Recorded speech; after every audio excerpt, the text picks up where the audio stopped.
Hi, hello, I'm Sam Harris and I read, review and discuss fantasy and science fiction books, and today I'm here to review The Lost War by Justin Lee Anderson. This is the first book in the Eidyn Saga. It looks to me like Eidyn Saga, right? So it's like, it doesn't say it on the front of these books. I don't actually own a physical copy of The Lost War. I had it on Kindle from like a daily deal from ages ago. And these two, so The Bitter Crown and The Damned King, were extremely kindly sent to me by Justin and Orbit. So thanks very much to both of you guys for sending me the sequels to these books. And I will give you a little bit of a preview of this review. I really liked The Lost War. I'm pretty certain I ended up giving it 5 out of 5, and I'm really excited to read the sequels. The third book actually isn't out yet.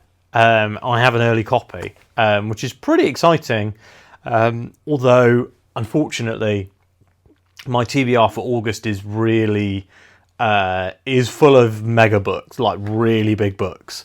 So unless I end up pushing one of those to September, don't know yet, I may not get to them in time for release, but we'll get to that when we get to it. Let's talk about this particular book. So The Lost War was the SPFBO winner in, I think, 2020. So SPFBO, if you guys don't know, I was actually a judge for this year's edition. This year's edition. I was on Philip Chase's team, so I recommended him the book Soul Stealer by L. McInerney. Actually, I have a copy of that on the shelf as well, actually. And if I had read The Lost War, I'd have been recommending that to him too. And it's not a surprise to me at all that this won SPFBO, because it is really fantastic. It's since been picked up and traditionally published by Orbit, who has been, in the UK at least, has been publishing the sequels as well. It's a 4-book series, originally planned as a trilogy, now 4 books. And book 3 is out in, I was going to say next month, it's this month. It's currently August when I film this. So book 4 will be out really soon. The Lost War is based on, so I only found this out after reading the book, but it does genuinely inform your reading, I think, knowing it. So The Lost War is based on a D&D campaign, or like a tabletop role-playing campaign. Not 100% sure on the system in particular, but Justin Lee Anderson and his friends basically played this D&D campaign, or whatever, and the story that kind of came out of that ended up becoming The Lost War. And I have to say, knowing that and then looking back at it, back at the book, you can see the play sessions almost. So you can see like, so there's this challenge, that there's a section in the book where they come across a lone, like, zombie style character. So that in this world there are people who have this, there's like a zombie virus essentially that has cursed the land, along with a lot of other stuff. Why don't I give you the setup and then we'll go deeper in. So the setup is, the main protagonist, lead character, is called Aranok. Sadly, while reading the book, the eyeball reading the book before I started the audiobook, as you guys may know, I like to read around a third of a book when it's a new series to me before I touch the audiobook, just to kind of let the writing style seep in, if that makes sense. So I was reading the book, and every time my eyes were reading Aranok, the protagonist's name, my brain was saying Anorak. So it took me a really long time to like readjust my brain to that. However, so we have this lead protagonist called Aranok. We also have a ton of really interesting supporting characters. So we have, we got Samali. She is what's called a Whitethorn. Whitethorns are like religious knights. That's a lovely floppy edition. I actually haven't really played... This book arrived a couple of days ago. Haven't really had time to properly feel it. And what about this one? Stiff. Floppy, stiff. Come on, Orbit. Just get consistent. Right, I'm going to put these down anyway. They don't need to be on display just for this video. So, you got Samali. She's like a paladin style, like religious knight. You've got Alandria, who is Aranok's lover and bodyguard. And then you've got you've got kind of three slightly more supporting, I guess, characters. So there's Nerea, who's like a pirate queen, and then you've got Glorbad, who is a soldier. He's like a high-ranking general in the army, and he's got a lot of kind of traumatic PTSD war story style backstory.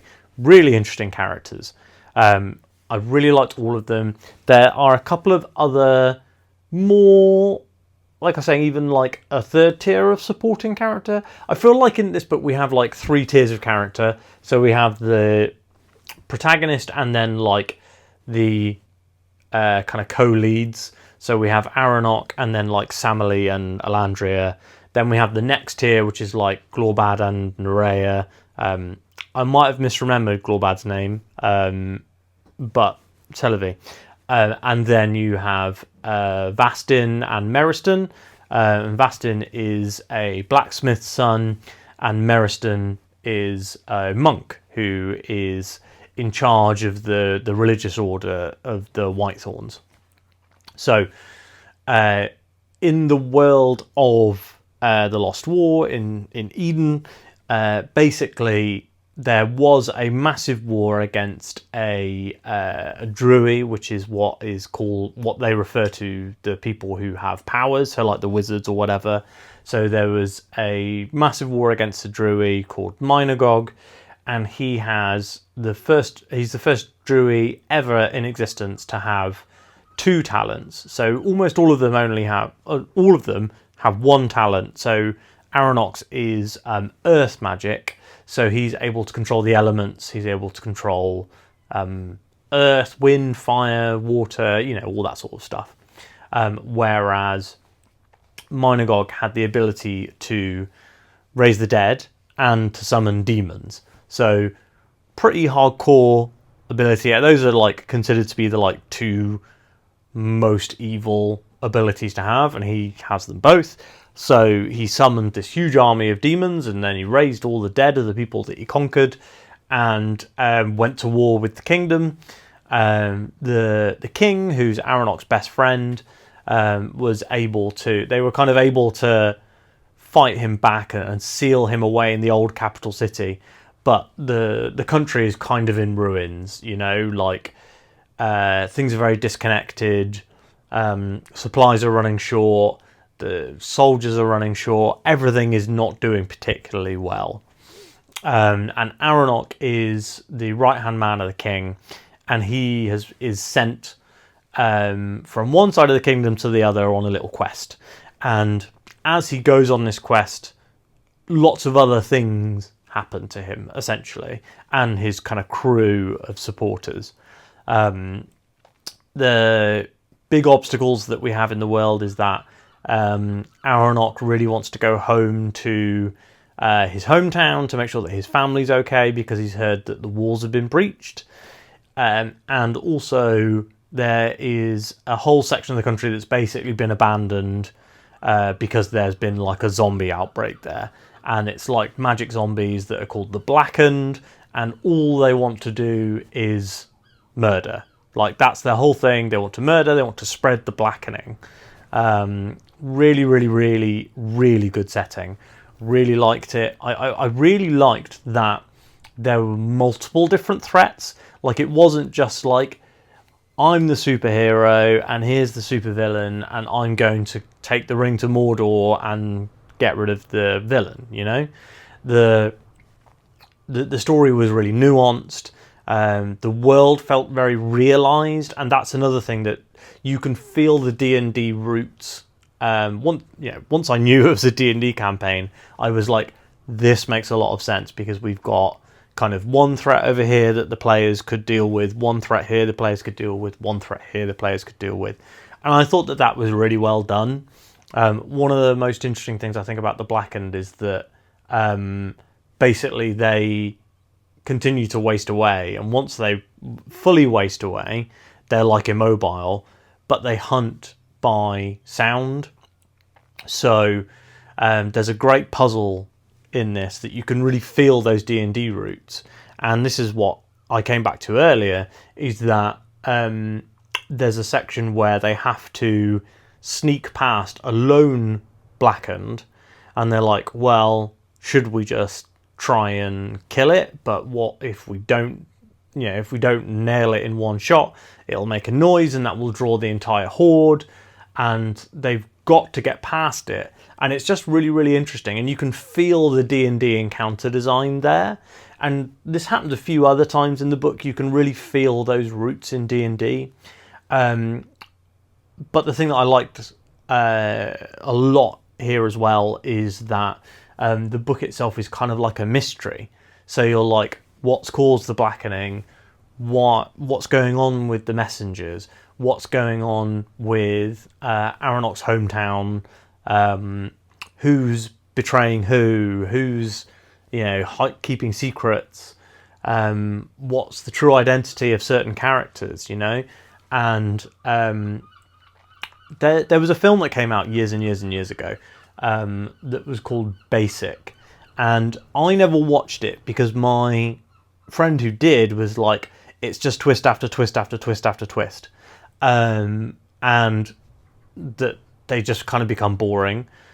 This book has tons of really interesting reveals and twists, but the way that they are layered on top of each other, and the way that also they play into each other, and they start off as like, here's 5 mysteries, and then you kind of realise over the course of the book, and especially at the end when there's a big reveal, you go, oh, this is one mystery, and all of these are kind of fingers off of the hand, I really, really liked the way that it all came together. And it's interesting because when I was reading it, I remember reading it and saying to my friend Mare, who recommended me the book, and I said, I'm worried that this isn't going to come together, because it's all these disparate plot lines. We keep, splitting the party up, bringing it back together, splitting it up, bringing it back together.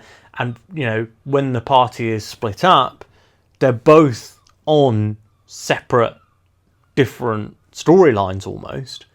But what you actually find is that all of these stories are connected. Everything is connected through this kind of one big reveal at the end.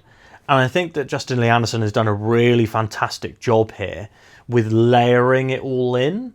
So you've got multiple different layers here. So you have the true kind of overarching plot of this main central mystery. You have these multiple little reveals across the book. But you also have, through each kind of reveal or mystery, you have world building. So you're getting to know certain areas. So you're getting to know Aronok's hometown of Mornside. You're getting to know the university town. You're getting to know the capital. And you're also getting to meet all these characters along the way. They spend the night in an inn, and the innkeeper becomes a character. They're not just an NPC. I feel NPC, the video game term, they aren't kind of personalityless. They have agency in the story, which I think is really, really well done.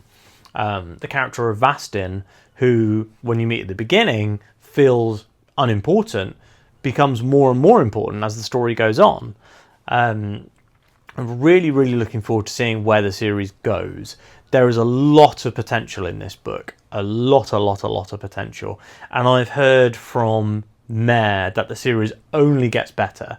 So book 2 is better than book 1, and book 3 is better than book 2. So really excited for that. And one of the things that I'm really happy about is obviously having the next 2 books in the series. I will be able to read book 4 the instant that it is available. So I'll be able to finish the series with everyone else, which is something that I know I've talked about this before in the past, but like one of my favourite things is coming to an ending with the community around a book. So like reading Wind and Truth when it came out, for example, was really, really cool experience. And I would imagine it will be the same thing for the Sun Eater books this year and the Red Rising books next year.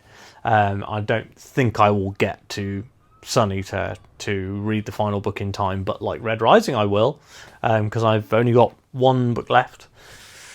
But anyway, so yeah, this book is just really well done. And I think that the reveal at the end that kind of recontextualizes the entire book was really smart. I found myself kind of chuckling along with it as well. It's quite funny. Multiple of the characters are subtly funny, so they're not like out and out comedy characters. They're more like maybe they'll drop a quip or something, or they'll make fun of each other, you know, like the Alandria and Aranok really feel like friends. They're, you know, well, they're lovers in the book, you know, they really feel like they have this long history, this relationship. And yet something very similar with Nerea and Glorbad. They feel like they've known each other forever. They feel like they have, you know, this relationship built up. When you meet characters, you meet some more kind of supporting characters later in the book. So you meet Aranok's lecturer and like surrogate father figure from the university. And I thought he was really, really particularly well done. You learn little bits and tidbits about Aranok's past throughout the book, which I thought was really well put together as well. And you kind of put together like elements of the past, the characters that have known him in the past and how they react to him, how they talk about him. I really like also that Aranok is like famous. So like people know who he is, and he's not like the chosen one. He's actually like pretty disliked for being a Druid, because Druid are kind of, the people with magic are kind of treated like mutants in X-Men. So they're very much kind of shunned and disliked, even though he is the second most powerful person in the kingdom because he's the king's right hand. And the one final thing I wanted to talk about is the magic. And I've talked a little bit about this in weekly recaps. So if you watch all of my videos, I will apologise right now for going over it again. But I really, really like that the magic is magical. It's not explained. Justin Lee Anderson does not go into the details of like, you need this much mana points, you need this many crystals, you need this to cast your wind spell. One of the great things that I think that he really does is Anderson knows how the magic system works. He knows the limits for the characters. He imposes those limits, but he doesn't feel the need to explain it to us, to give us a big lore dump. He just kind of trusts. He wants us to trust him that he knows his magic, and it feels like it in the book. I never go like, oh, so Aranok could do this earlier and now he can only do this. Like, it always makes sense. I really like the kind of exhaustion mechanic. So basically, the Druid in this universe, the way that they use their power is basically proportional to how tired they get, you know? So Aranok can do like massive walls of flame and stuff, but then he just becomes exhausted and he can just do nothing, you know. One of the characters, when they use their power, like falls asleep, and the more power they use, the more longer they sleep, like they sleep for days. Really, really well done magic system. And like I said, it keeps the mystery in the magic. It keeps the magic in the magic. It doesn't try to go like, and here is the exact, you know, numbers and details and all that sort of jazz. Like magic systems are like exactly what I want. And I really, really like the idea of, you know, all of these Drury only having this one talent. Some talents being more rare than others. I thought that was really, really well done.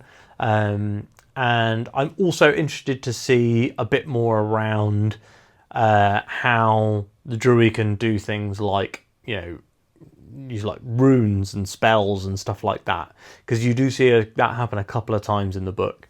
And I'm really interested to see whether that's explored more in future books. And there's definitely more of this magic system to explore as well. We've got characters with powers that are really, really like world-breakingly interesting, and everyone in the world is like, oh my god, you can do that, and that's really, really cool. I like, you know, the concept of rare powers. So overall, I'm sure you can tell from the fact that I really gushed about this book, and it's the first book in a series, which means that it had a lot of work to do to get me on side. The amount I've gushed about this book, you can tell I absolutely loved it. I think that it ended up actually being my book of the month for July, because the Wheel of Time book that I read that month was really, really good, but not as good as The Lost War. Or like, I probably enjoyed them about as much, but I was slightly disappointed by certain aspects that Wheel of Time book focused on. I talked about that in my review for that. I'm about to record my July wrap-up, which will kind of have a bit more info about how I feel about those books. But essentially, The Lost War is excellent, highly recommended. I read it completely on a whim, and I had a fantastic time with it. And I had a bit of a book hangover afterwards, where the next book I read, I wasn't really enjoying it as much, because it wasn't as good as The Lost War. So if you are looking for a new fantasy world that you can get your teeth into, a series that has a definitive conclusion with the book that it's ending, and it's also already got 2 books, and there's going to be a third one out in like 10 days. So, well, as I'm recording this might actually not publish until the 11th. Sorry about that. Anyway, highly recommended The Lost War. Hopefully you will like reading The Lost War when you get to it. If you read it, drop down in the comments below and let me know what you thought of it. Also, drop down in the comments and tell me if you plan on reading it. And if you liked this video, please give it a like. If you have not subscribed to the channel yet, please do, because then you'll get to see the reviews for the next 2 books in the series and all the other stuff that I do as soon as I post it. Thanks so much for watching, and I'll speak to you soon.